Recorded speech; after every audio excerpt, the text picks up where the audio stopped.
أعوذ بالله من الشيطان الرجيم بسم الله الرحمن الرحيم الحمد لله رب العالمين والصلاة والسلام على أشرف الأنبياء والمرسلين حبيب إله العالمين أبي القاسم المصطفى محمد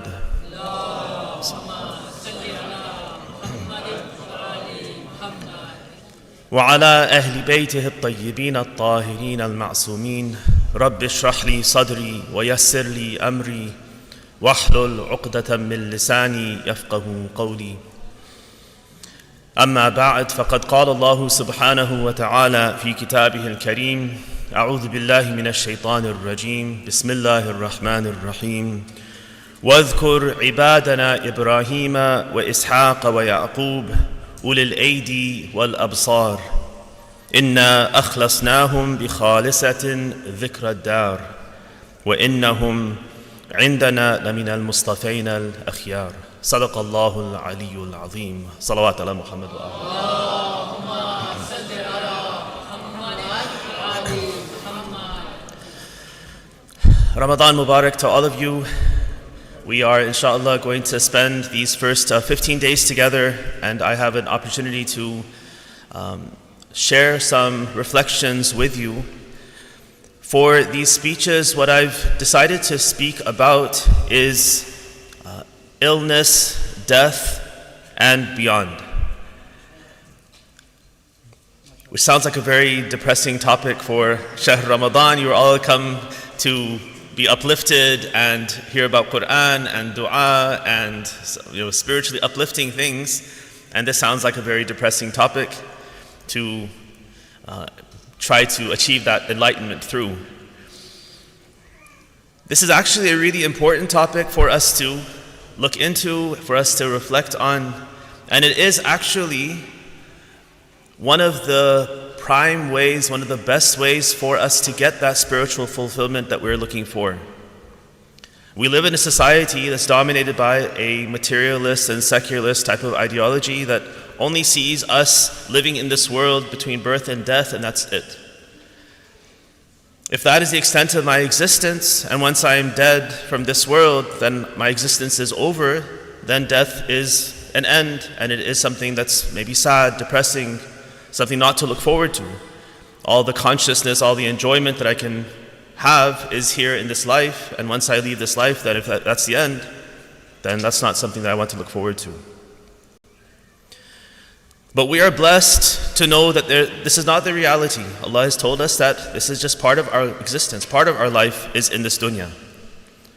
And we have actually the majority of our life still to live after death, and death is simply a stepping stone to the rest of our existence. This life makes itself seem to us to be permanent, seems to us to be the main thing. But if we look at it correctly, we'll realize that actually no, this is just a means to a much more important end. That we can live our life in a certain way, and that can be a gateway into mercy and into forgiveness and into everlasting bliss. Or we can shorten our gazes and only look at this life as an end and not a means, and then, yes, then death is the end. This verse that I've shared with you from Surah Sa'd, Allah in this verse mentions three of His prophets, Ibrahim, Ishaq, and Yaqub, and grandfather, his son, and then grandson. And He says that one of the things that we used to choose them, when we wanted to choose them as prophets, the criteria that we used was the fact that they had a keen remembrance of the hereafter. Inna akhlasnahum, we chose them specifically, we designated them, chose them specifically as our prophets. Why? Bikhalisa, because of a special quality that they had in a greater degree than any other person at the time. What was that? Dhikr ad-dar, a constant remembrance of the abode to come. It's not even called Darul Akhirah in this particular verse or something else. It's called ad-dar, the abode, remembrance of the abode. And the abode doesn't refer to the place that you live right now. It's not your home that you live in or this world that we live in now. The abode that they were constantly remembering, and because of which Allah singled them out and said, "You are my special chosen servants," was because they were constantly thinking of and remembering the hereafter. So this remembrance of death is actually a really important thing that we have to constantly work towards doing. And it is actually the key to changing our spiritual existence. When I think that I'm going to die, and I recognize that this is an inevitability, and then I recognize that it's also completely unpredictable. It's not the case that I'm a statistic and on average men live to a certain age, and so I'm pretty much guaranteed to live to that 70 whatever years old that on average men live. There's no guarantee, even based on statistics, that I will be one of those average people who lives to that age. And it's very much I should always live my life because I have to account for my own self. I can't come to Allah and say, I wasn't counting on dying at 50 years old. I assumed I had it to 75, that's why I didn't have my act together yet. That's not an excuse, it's not a valid excuse. Allah says, أَوَلَمْ نُعَمِّرْكُمْ مَا يَتَذَكَّرُ فِيهِ مَنْ تَذَكَّرْ وَجَاءَكُمُ النَّذِيرُ. Did I not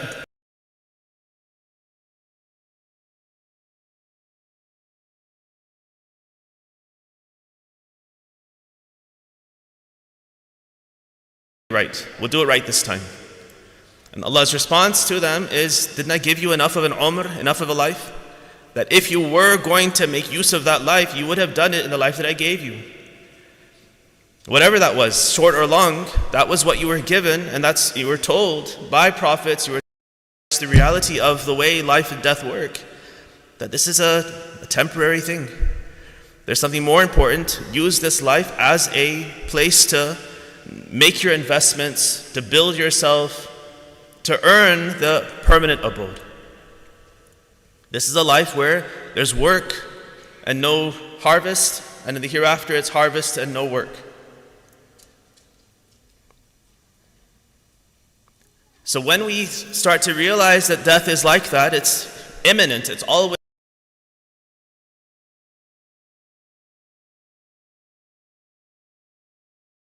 sitting here today, we're in good health, and by morning we'll be having a janazah for that person. It could be me, it could be you. Who knows if we'll make it home? Who knows even if we'll make it? If I can finish the next sentence I start, that's a miracle. That's something amazing that Allah has given me a chance to finish that sentence and take another breath, but there's no guarantee that any of that's going to happen. So when I start thinking like this, then it changes my whole perspective. Let me share an excerpt with you from this a letter that Imam Ali alayhi salam wrote to Imam Hassan, a letter that you're all inshallah very familiar with. It's letter number 31 in Nahj al-Balagha. And in that he says the following. Recite wa salawat ala Muhammad wa ali Muhammad.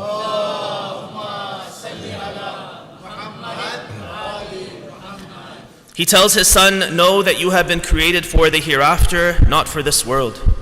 For annihilation, not for existence. For death, not for life. You are in a temporary home, a place for gathering provisions, a path to the hereafter. Death stalks you. No one who attempts to flee can escape, for it will inevitably overtake him. Be watchful lest it seize you in a state of sin. You tell yourself you will repent later, but death may get in the way. If that happens, you will have caused your soul to perish. My dear son, think about death and do so often. Reflect on what you are rushing toward and where you may be pitched after death. Make sure death does not take you before you have taken the warning to heart and girded your loins. Let it not come upon you suddenly and dash you to the ground. So this is a really important piece of advice. It gives us a sense of the reality of what this life is like and how we should think about it, and that this is a preparatory ground, a place where we are supposed to be preparing ourselves for the life to come. So when I realized that, and not only realize, of course we all believe in akhirah, we believe that death is there, in kullu nafsin dha'iqatul maut, every soul will taste death. All of that we believe in, we understand it rationally. It's in our mind. The problem is for us, as believers in all of this, that we have to somehow keep it in mind. And that is a huge challenge. And the huge test that we are in is that the world seems so permanent. It seems so constant. It's hard to imagine how all of this can end. Those of you who are older have a very different perspective than those of us who are younger. When you're younger, especially if you've lived in good health and everything's gone pretty much in a linear kind of fashion, and you can, things day to day seem to be either the same or better, materially, health-wise, mentally, all of these things. It's so hard to imagine that all of that can end in a blink of an eye.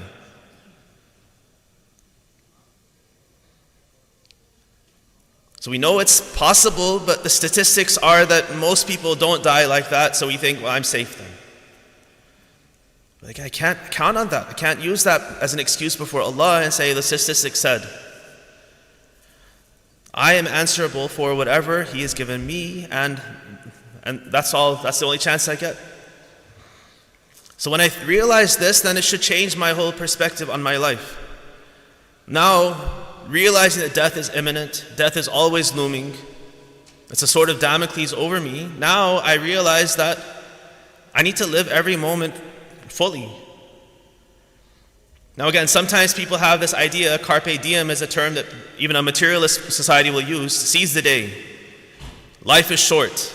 Right? What does that mean? What's the lesson you take from that? Well, it depends on your outlook on life. What do you understand the life of the soul to be? Again, if you think in that materialist sense, that it's just this, إِنَّمَا هِيَ حَيَاتُنَا الدُّنْيَا نَمُوتُ وَنَحْيَا. It's just one life in this world, we live and we die, that's it. Then carpe diem means let me live it up now. Let me enjoy myself. Let me, partake in whatever I can. Because who knows, tomorrow maybe I can't enjoy the same thing I can enjoy today. Why deprive myself today? I may not enjoy it tomorrow. Let me enjoy it today. Let me live fully. Let me see everything, do everything. No limits, no restrictions, no consequences. But the Muslim doesn't have that choice. We're not supposed to live like that. We know there is consequence. We know there is a guideline. There are red lines. There are restrictions, all for our benefit. But if death could happen tomorrow, death could happen by the end of this evening for me, then I've got to change my life. I've got to change my whole perspective.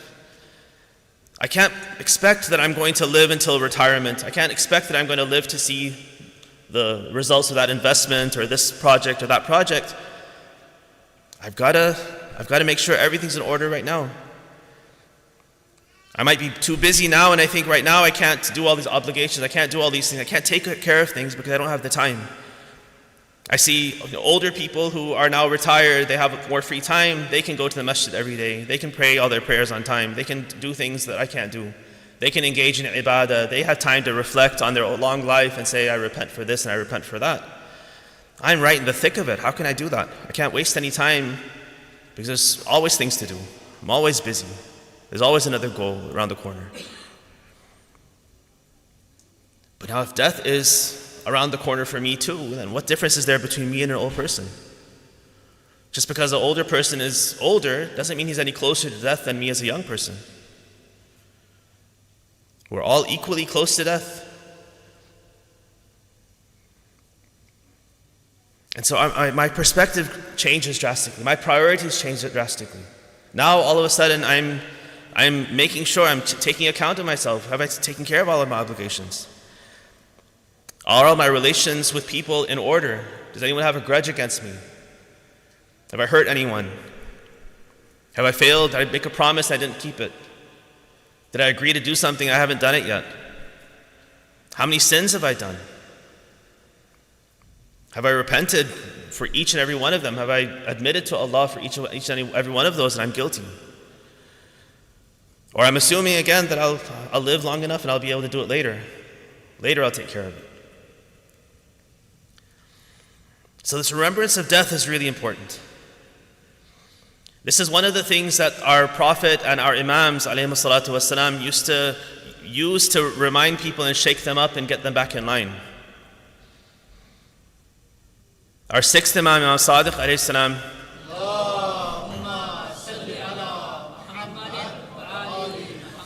he's approached by one of his companions, Abu Basir, and Abu Basir says that I'm sometimes really busy with life. I'm all engaged. I'm worried about this financial transaction, this business deal, and all these different dunyawi things. How can I free myself from those obligations so they don't consume me? Yes, I have to take care of them, fine, but why do they consume me? And so Imam says, this is the antidote. Imagine yourself, right, on your deathbed. Right now, you can do that. Picture yourself on your deathbed. What's your state? Who's around you? Imagine, you're lifeless now on the mughtasal, being washed by other people. You can't even bathe yourself anymore. Now others are around washing you and shrouding you for burial. Just imagine yourself in your own grave. It's one of the benefits of visiting the graveyard, partly it's for praying for the people who are there, doing a'mal and things so that they benefit.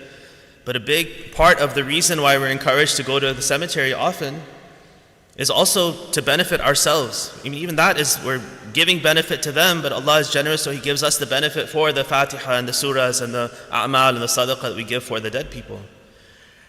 But one of the benefits we're supposed to derive from that whole practice is that we ourselves need to imagine. That one of the du'as for visiting the grave is what? You have gone ahead and we're going to join you soon.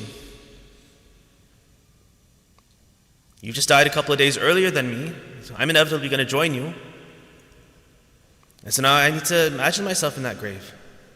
Like, which one of these graves is going to be mine?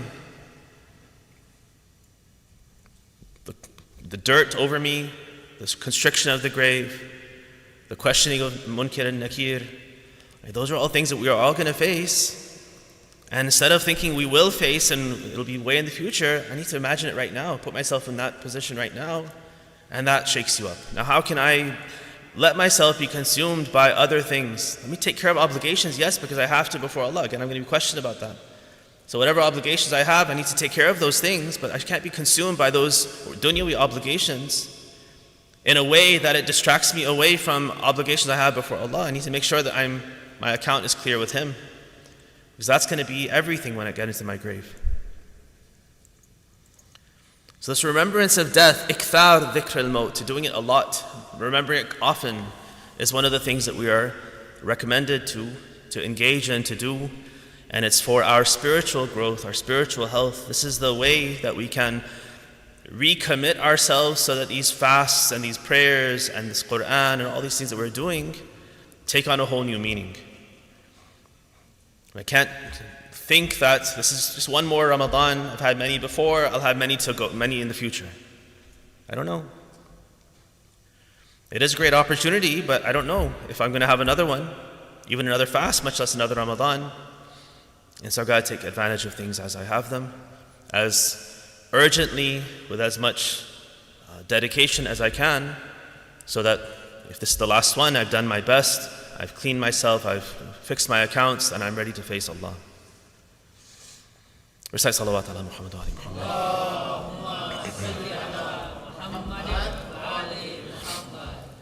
One of the supplications that we have in Sahifa Sajjadiyah is actually meant for this particular occasion. Whenever death is mentioned, whenever someone died, supplication 40 in Sahifa Sajjadiyah was dedicated to this, to again help us to think about not only the person who's died, but to remember death for ourselves and get that admonishment, that reminder for ourselves. He says in this supplication, appoint for us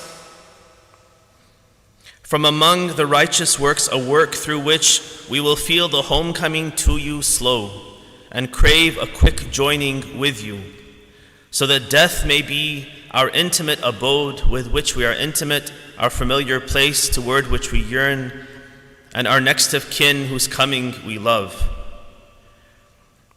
So that's the ideal, to think of death like a beloved, like a long-lost friend who's been away for some time and we're waiting for them to come. And we can't wait. We're eager. We're preparing. Right? The same kind of imagery that we have for Liyafatullah, right? This hosting of Allah during the month of Ramadan. The same imagery is used there. He is our host. We are His guests during this month. In this dua, Imam Sajjad is flipping that analogy and saying, you are now the hosts, and this death is coming as your guest.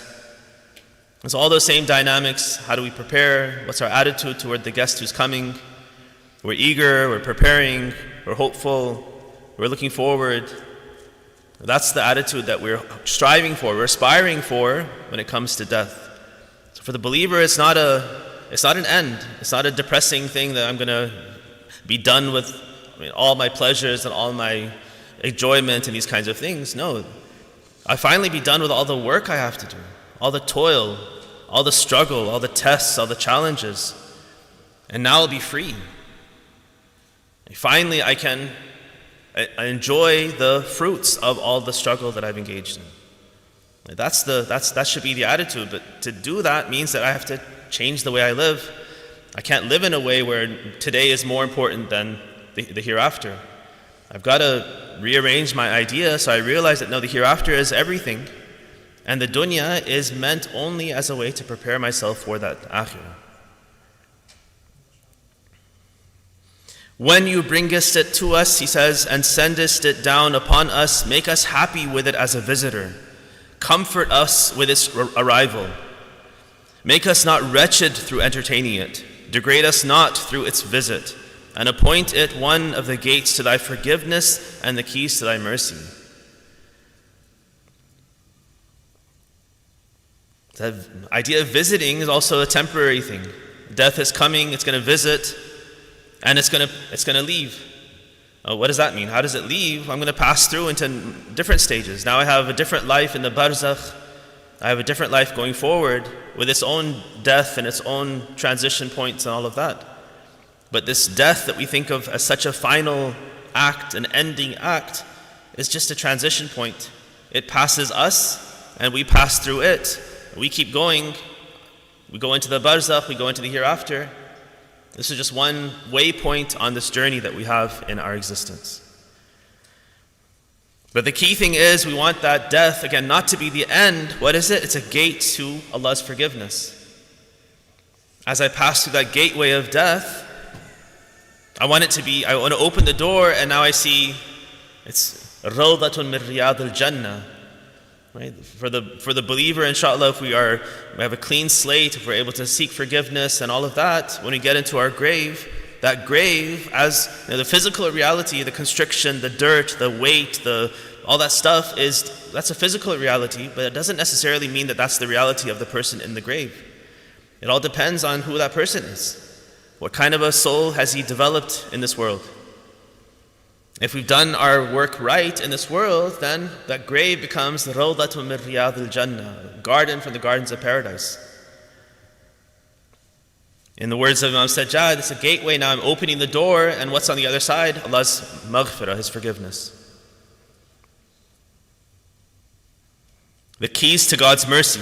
The key in that gate is the key to God's mercy. And if we're on the other side, if we did the wrong things, and the world and the life of this world was everything to me, then now that grave becomes hufratun min hufarin niran. One of the many pits of hellfire is my grave. And I start receiving that punishment as soon as I enter into the barzakh, into the next life. Ya Allah, protect us from that, and inshallah forgive us so that we don't have to face that ever, not even for a day in our grave. Make us die guided, not astray, obedient, not averse, repentant, not disobedient or persisting. O He who guarantees the repayment of the good doers and seeks to right the work of the corrupt. So this is our topic for the coming 2 weeks, inshallah.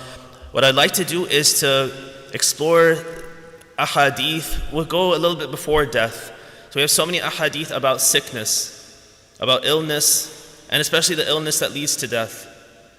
The thing, like just the wisdom behind it. Why did Allah create illness? What is the state of mind of the person who's ill? What are we as people around that person supposed to do, and how do we interact with them? Even the kinds of illness that people experience, what is that? How does that interact with the person? Some people, they die mawtul fuj'a, they die suddenly. Some people die after prolonged sickness and pain and suffering. So what's the difference? Why are different deaths chosen for different people? And how is that in their best interest? These are the deaths of believers. Allah doesn't do anything for the believers but what's for their best. Right, so we have ahadith that give us some wisdom into these different ideas about illness. And then death itself. How does death happen? What is the process? What is the experience of the person who's dying? And then we'll go beyond death, and as we pass into the next realm, we'll look at ahadith that talk about the barzakh, the life of the barzakh, and the different stages that we go through. So inshallah it'll be something more fulfilling and more uplifting than you might initially think when we talk about illness and death and beyond. I think inshallah it'll be something that will help us to refocus our lives during this Shahr Ramadan, reprioritize ourselves, so we're looking at what's most important, what are the things I need to take care of, and every qira'ah of Quran will be more meaningful, every dua we recite will be more meaningful, every prayer will be that much more meaningful. And we're supposed to pray each prayer anyway as though it's the final prayer. Salata muwaddi'in yakhafu an la yarji'a ilayha abada. Saying farewell to prayer, this is the last prayer I'll say. So if we realize this imminence of death, then it'll help us in that. Every prayer can be more intense, more meaningful, because I don't know if I'm going to get to the second prayer, the next prayer. Allah, we ask you to shower your mercy and blessings on Muhammad and the family of Muhammad. Help us, Allah, during this month of Ramadan to engage in all sorts of worship and good deeds. Help us, Allah, to constantly remember death. Help us to reprioritize our life so that we are doing all that we are supposed to do to please you and staying away from everything that displeases you. وآخر دعوانا أن الحمد لله رب العالمين.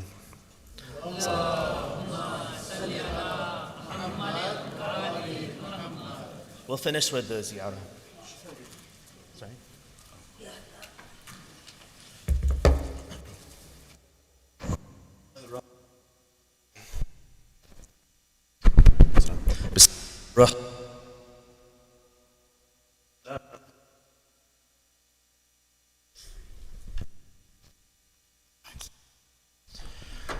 اللهم أنت السلام ومنك السلام ولك السلام وإليك يعود السلام. سبحان ربك رب العزة عما يصفون وسلام على المرسلين والحمد لله رب العالمين. السلام عليك يا رسول الله. السلام على الأئمة الهادين المهديين. السلام على جميع أنبياء الله ورسله وملائكته. السلام علينا وعلى عباد الله الصالحين. السلام على علي أمير المؤمنين. السلام على فاطمة الزهراء سيدة نساء العالمين. السلام على الحسن والحسين سيدي شباب أهل الجنة أجمعين. السلام على علي بن الحسين زين العابدين. السلام على محمد بن علي باقر علم النبيين. السلام على السلام على علي بن محمد. السلام على علي بن الحسين زين العابدين. السلام على محمد بن علي باقر علم النبيين. السلام على جعفر بن محمد الصادق. السلام على موسى بن جعفر الكاظم. السلام على علي بن موسى الرضا. السلام على محمد بن علي الجواد. السلام على علي بن محمد الهادي. السلام على الحسن بن علي الزكي العسكري. السلام على الحجة ابن الحسن القائم المهدي، عجل الله تعالى فرجه وسهل مخرجه، وجعلنا من أنصاره وأعوانه والمستشهدين بين يديه. السلام عليكم جميعا ورحمة الله وبركاته.